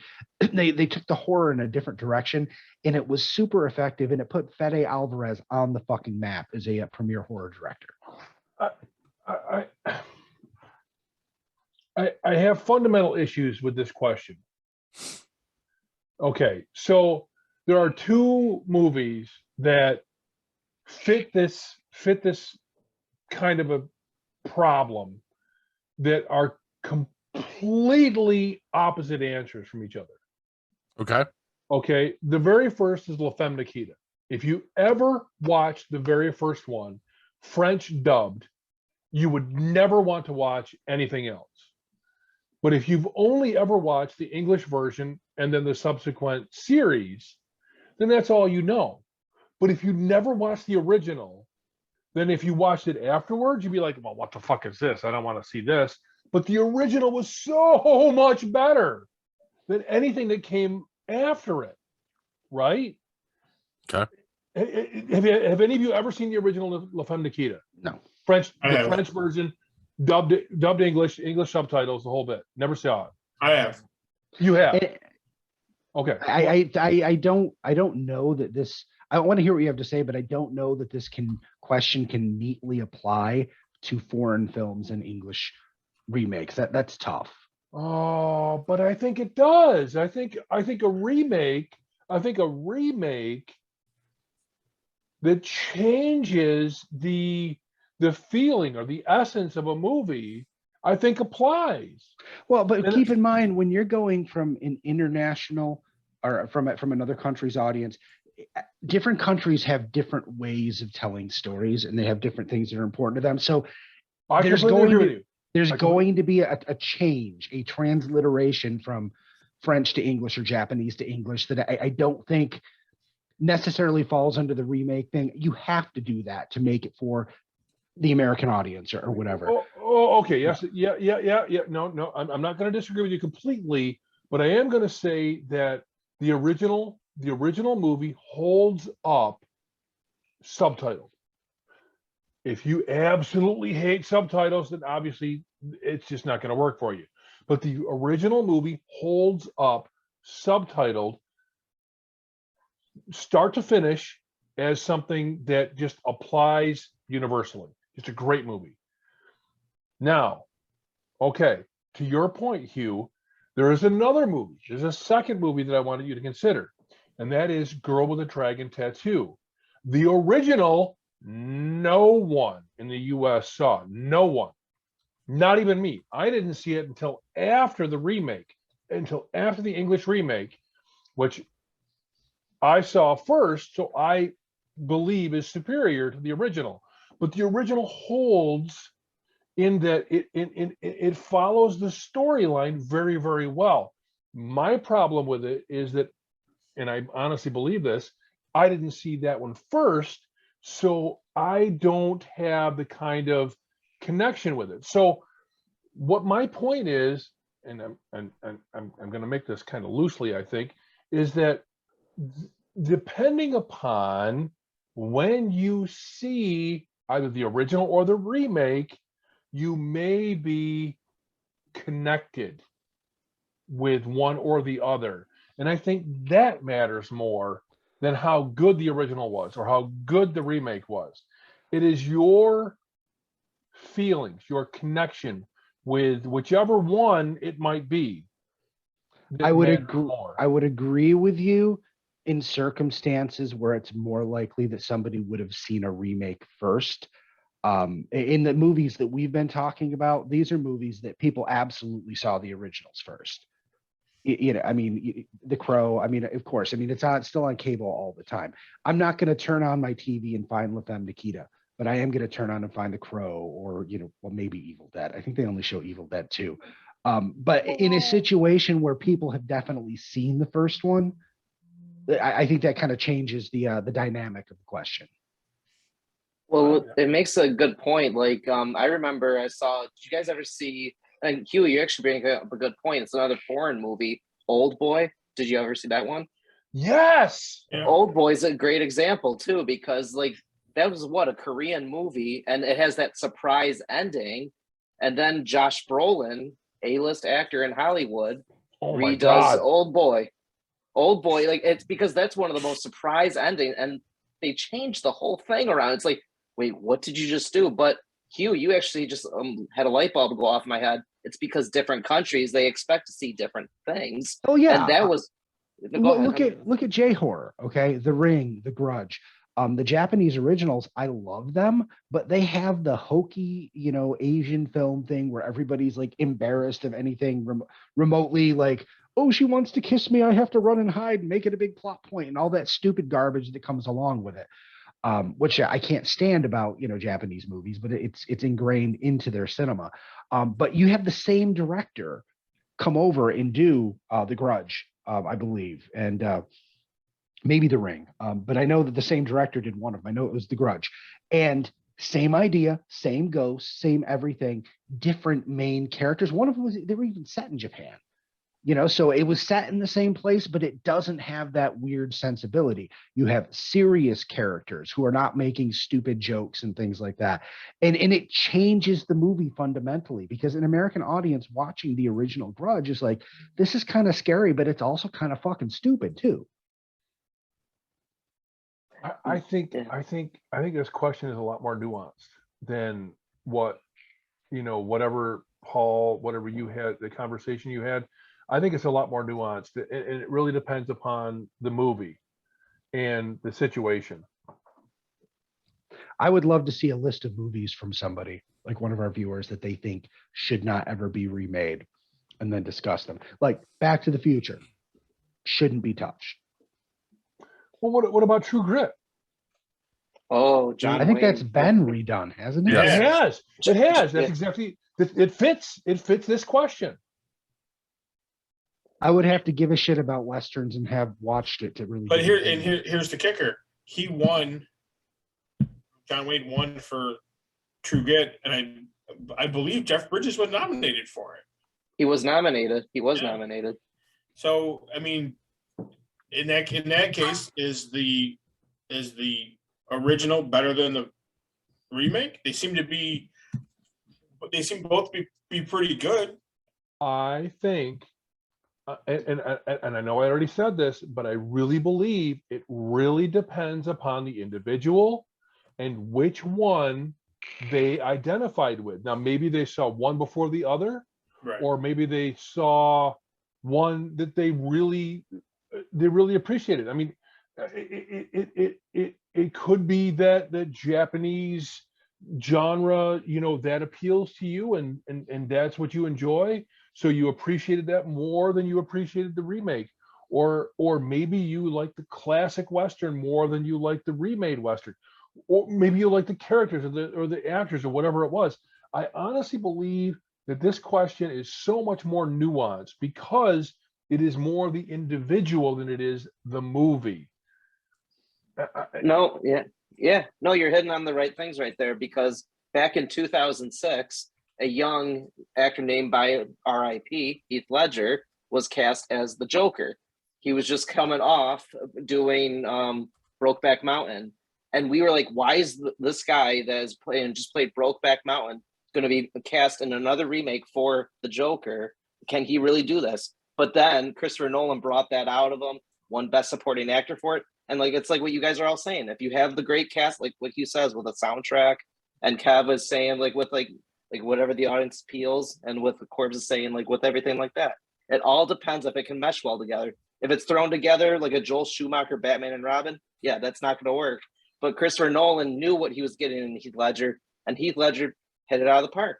And this guy that plays Pennywise, I have all out faith he's going to do great. So that's my take. I do remember the Brokeback Joker. Yes. Yeah. Hey, I think another important thing too is if they're going to remake a film, they have to have something different. A very good example of that for me is Night of the Living Dead. Most people forget there was a remake in the 90s, which had some of their original people involved. I believe Tom Savini may have directed it. I love that movie. I like it almost as much as the original. And the original is like my favorite horror movie. And I like it because it follows the same beats. Barbara is not a pushover. She's actually a badass. They change things up and the story ends differently, but the core of it, everything that made it such a classic is still there, but they remixed it a little. So it didn't feel like I was watching the same movie. It was almost like, what if Night of the Living Dead was made now with modern special effects and sensibilities? I'm really surprised it doesn't get more love than it does, because it's a fantastic movie if you've not ever seen it. I know I've seen it. I just don't know which one I saw, to be honest. Well, it'd be Night of the Living Dead, I think 1990. There's a lot of them because it's because the copyright it's in public domain, so anybody can make a Night of the Living Dead movie, but this one was actually an official one. Remake, yeah. Yeah. Redo. I don't know, Paul. So what did we do? Did we settle this, or we just make it more difficult? I think it's definitely more muddled, but we've definitely broached it enough that hopefully it answers the question that she's crazy and The Crow can be remade, because she legit wanted it to not be done. It should not be a thing. I like Jason Momoa. I'm not saying he needs to be in everything. That's not. Well, he's not in the Crow reboot, so No, he's walked away from that. Good. That's good for him. He's got his wife back, or girlfriend, or whatever the hell she is. So that's good for him. the sad thing is I think he could have pulled it off, and probably his star power would have made it a hit. I agree. I would have been interested in that film too. I would have checked that out. I'll still check it out regardless, as long as it's a remake of the Eric Draven story. I would be curious to see them do one closer to the source material and see how that works. I'd like to see Momoa do a remake of 50 First Dates. Okay, next topic. And Kev, you're gonna be the girl in 50 First Dates, right? Fuck yeah, bro. All right. So guys, what are you watching? I'm going to make this real quick because we're running so late. We never touched on Halo last week. So far, I think it's pretty good. Oh, nice.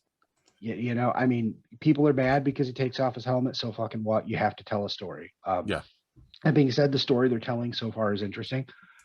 So I'm liking it. The other thing is I watched a movie called Shepherd this week. It's a horror movie, and I have to say, you check this out. The ending is going to piss you off because you're not going to completely understand what happens, but the journey there is incredibly atmospheric and well done, and it's worth the price of admission. When you talk about movies that have incredible atmospheres and just creeping feelings of dread, this movie has it in scores, and the guy who directed this is going to have a huge career at some point. Just hopefully he gets stories that have actual endings. Nice. All right, Jack, why don't you go next?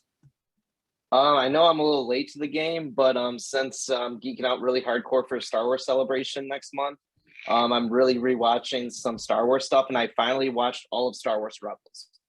So Nice. that was a really good show. So just Love watching Star Rebels. Wars.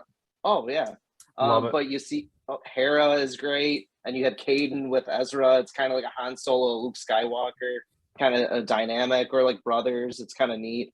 Chopper's just a little pissant, which is pretty awesome. I was like, I love this guy. He's really cool. And Zeb is kind of like a Chewbacca. I would kind of compare him to a little bit, like a muscle with a personality. But did you all watch Rebels? Am I spoiling anything? Okay. You're not but spoiling anything, but yes, I've watched it. Okay. Just the ending though with Caden, where he just like puts his hand there. It's kind of like a Jonathan Kent, like with like from Superman. He's like, you just gotta go. It's just like it hits the feels because like he's looking at Hera. He's like, you know, I love you now. And it's like, Star Wars is never this happy.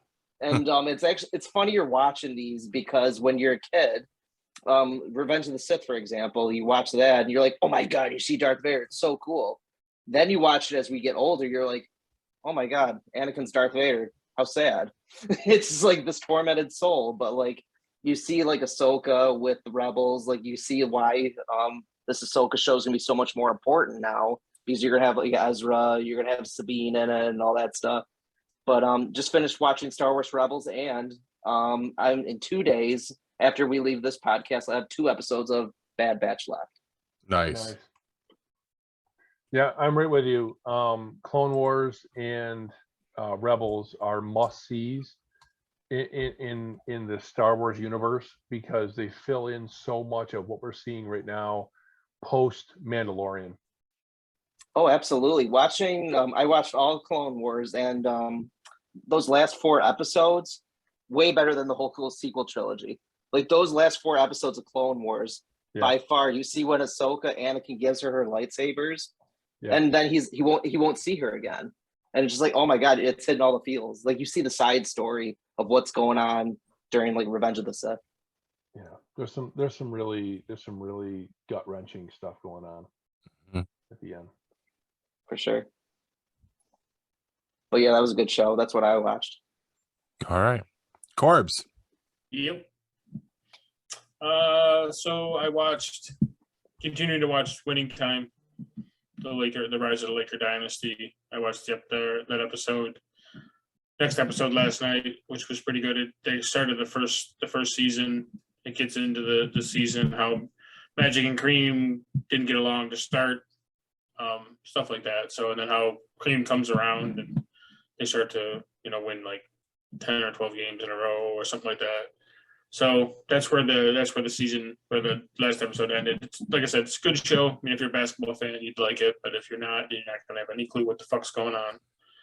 And I did watch Free Guy finally. My God, that movie is so good. Yeah, yep. My son and I have been trying to watch it. We were gonna watch it.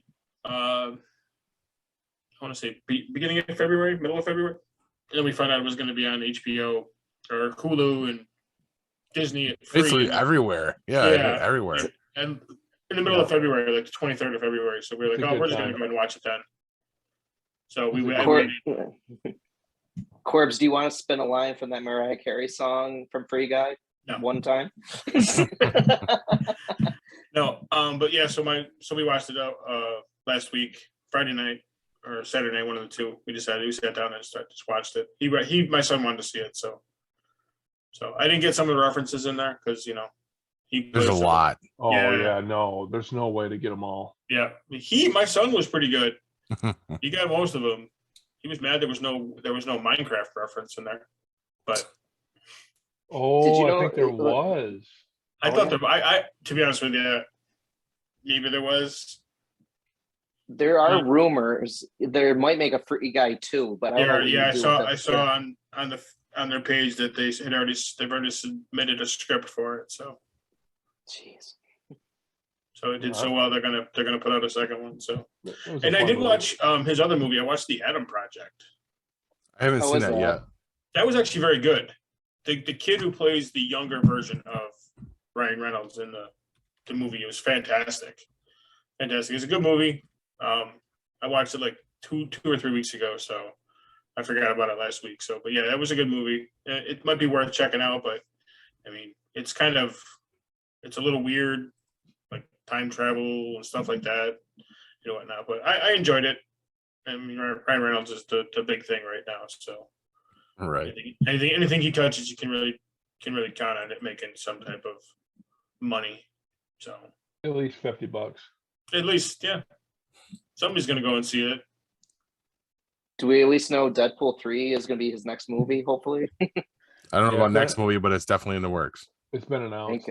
Yeah. All right, good. Yeah. Kev.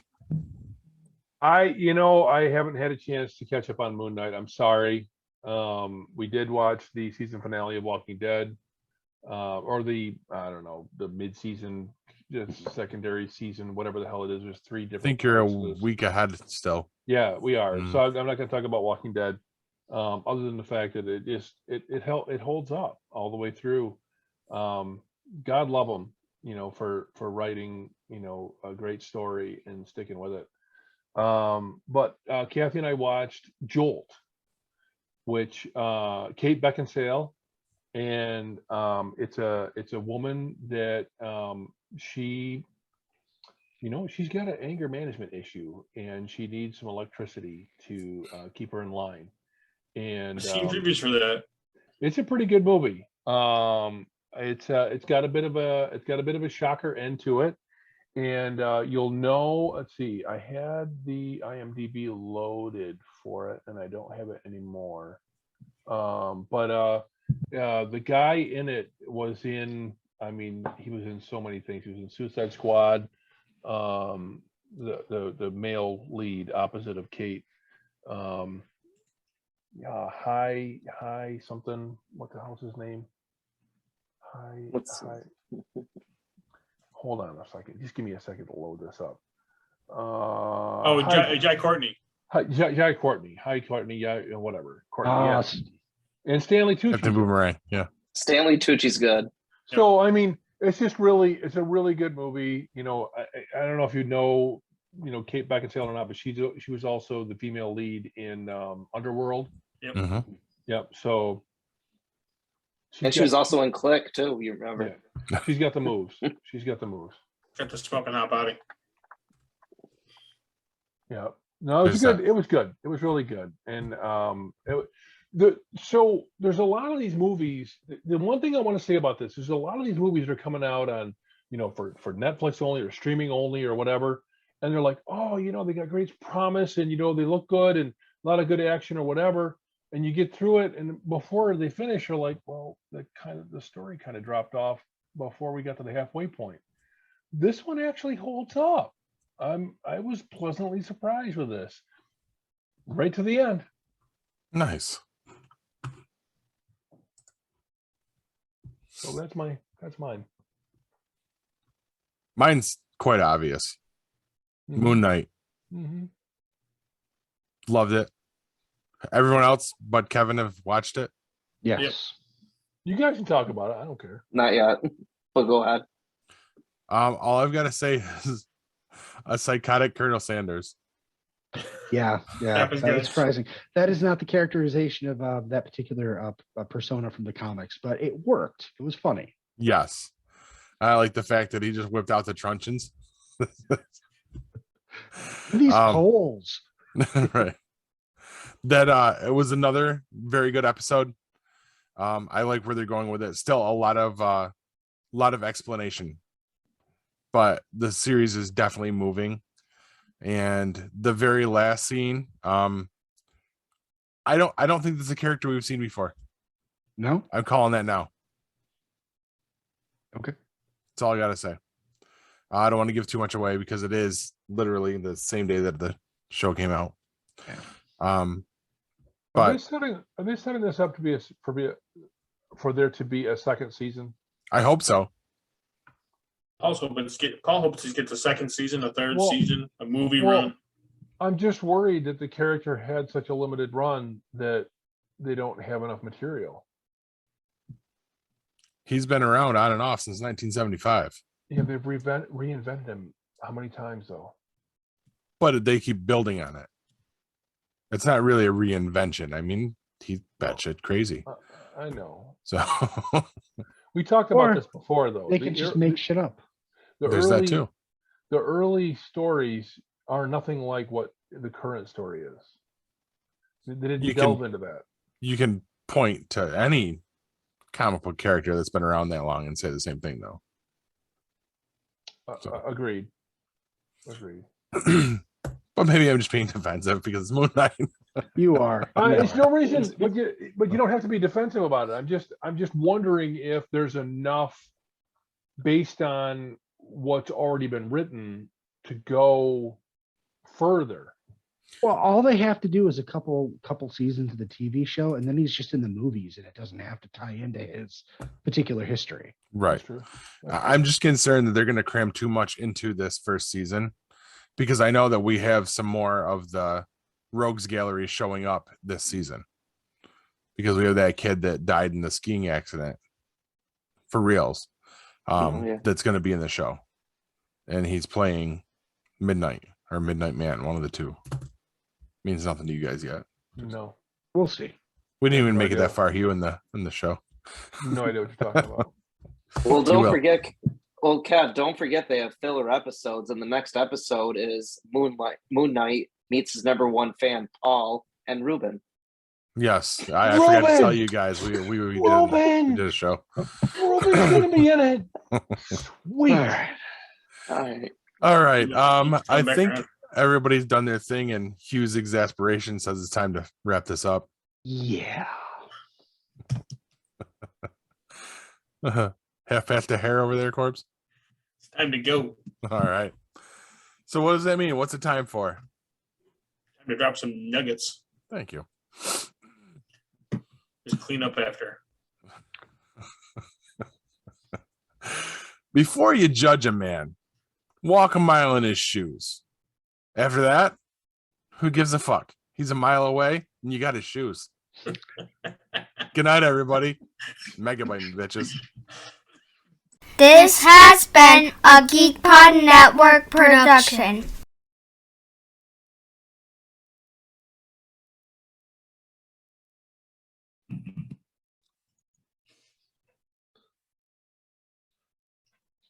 Whose turn is it? Guys, remember, I started it off like before we cut that what are we playing? Oh, that's right. And then I almost thought we were going into the news. So that's why I asked you if you were ready. So Is it So new? none of us really know what the fuck's going Is on. it the news? Wait, is No. it the No. news or is it what you're playing? it's what we're playing. Yeah. Yeah. So why didn't you say that? You always Because lead I off, was you wrong. jackass. Wait, Dude, he just said I was wrong. Can we just stop and Stop have a recording. moment here? Enjoy the You moment. realize he's going to edit that shit out, right? You do realize all Do you this is going have- to be tacked onto the end of the show as one of our fucking outtakes, right? Like I've been Okay. doing that. So That's fair. okay, ready? Yep.